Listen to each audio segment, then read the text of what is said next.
Assembly లాబీలో మీడియాతో speaker Ayyanna Patrudu సరదాగా వ్యాఖ్యలు చేశారు.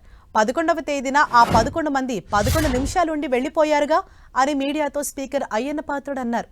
అంతకు మించి వారు ఎక్కువ సమయం లేరుగా అని మీడియాను ప్రశ్నించారు. సభ్యులు సభా సంప్రదాయాలు పాటిస్తే మంచిదని స్పీకర్ అయ్యన్న పాత్రుడు చెప్పారు.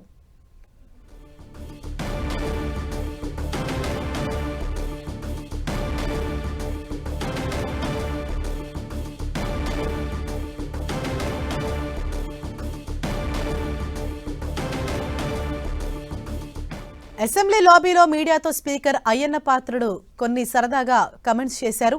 11వ తేదీన ఆ 11 మంది 11 నిమిషాలు ఉండి వెళ్లిపోయారుగా అని మీడియాతో స్పీకర్ అయ్యన్న పాత్రుడు అన్నారు. అంతకు మించి వారు ఎక్కువ సమయం లేరుగా అని మీడియాను ప్రశ్నించారు. సభ్యులు సభా సంప్రదాయాలు పాటిస్తే మంచిదని స్పీకర్ అయ్యన్న పాత్రుడు మీడియాతో చెప్పారు.